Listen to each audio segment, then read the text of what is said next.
ที่จะมาเฮ็ดเวียกตามฤดูกาลควรรู้ประโยคเหล่านี้ 오는 우리 뭐 심어요? มื้อนี้พวกเราจะปลูกหยัง 오늘 우리 뭐 심어요? มื้อนี้พวกเราจะปลูกหยัง 여기 먼저 땅은 파야 돼요. ต้องขุดพรวนดินนี้ก่อน 여기 먼저 땅은 파야 돼요. ต้องขุดพรวนดินนี้ก่อน 비료 좀 가져다 주세요. เอาปุ๋ยมาให้แด่ 비료 좀 가져다 주세요. เอาปุ๋ยมาให้แด่ 이 정도 간격은 두고 심으세요. ปลูกห่างกันประมาณนี้เด้อ 이 정도 간격은 두고 심으세요. ปลูกห่างกันประมาณนี้เด้อ 피는 멀칭 해야 돼요. ต้องปลูกยางอยู่นานบ่ 피는 멀칭 해야 돼요. ต้องปลูกยางอยู่นานบ่ 밭에 물 좀 주세요. รดน้ำสวนผักให้แด่ 밭에 물 좀 주세요.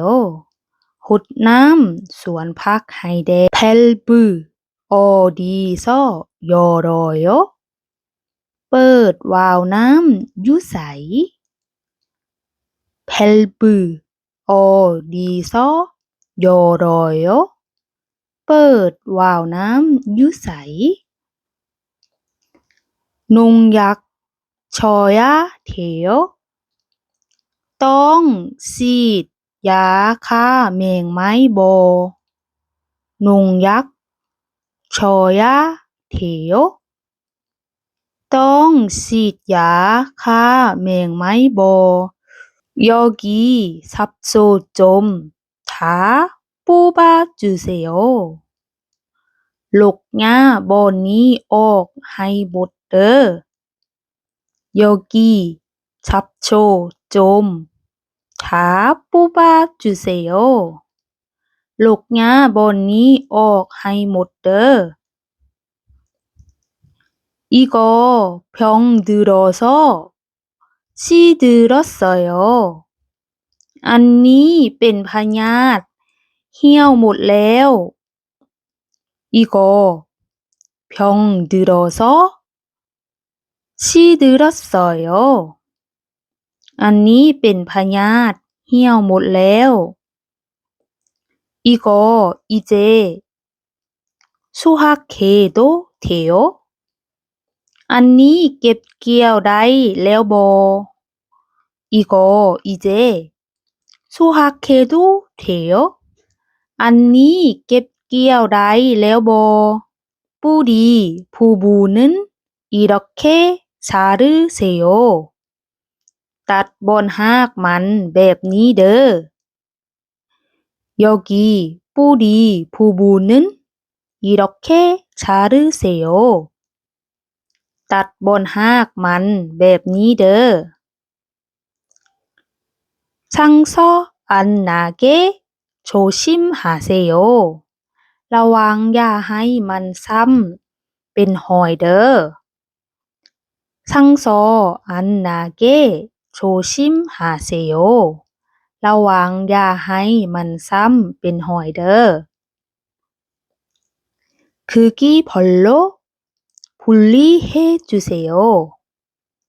แยกขนาดใหญ่กลางน้อยให้แด่ 크기 별로 분리해 주세요. แยกขนาดใหญ่กลางน้อยให้แด่ 상한 것은 버리세요. อันที่เน่าเสียแม่นทิ่มเลยสั่งหันก็ซึ้น버리세요อันที่เน่าเสียแม่นทิ่มเลย상자에 담으세요. เอาใส่กล่องนี้เด้อ 상자에 담으세요. เอาใส่กล่องนี้เด้อ 떼자루 어디 있어요?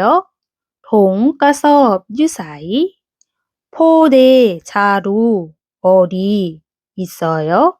ถุงกระสอบอยู่ไส 이 상자 창고로 옮겨 주세요. ย้ายกล่องนี้ไปไว้โรงเก็บเครื่อง 이 상자 창고로 옮겨 주세요. ย้ายกล่องนี้ไปไว้โรงเก็บเครื่อง 다 쓰고 도구는 깨끗이 씻으세요. ใช้แล้วล้างอุปกรณ์ให้สะอาดเด้อ 다 쓰고 도구는 깨끗이 씻으세요.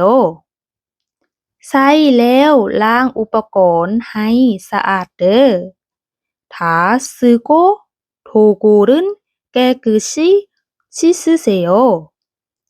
ใช้แล้วล้างอุปกรณ์ให้สะอาดเด้อ 오늘은 비 온다고 했어요. มื้อนี้เพิ่นบอกว่าฝนสิตก 오늘은 비 온다고 했어요. มื้อนี้เพิ่นบอกว่าฝนสิตก ทุกคนอย่าลืมกดตามและกดไลค์กดแชร์เพื่อเป็นกำลังใจให้หมอเด้อเอาไว้พบกันใหม่คลิปหน้าสำหรับมื้อนี้ขอตัวลาไปก่อน อันยอง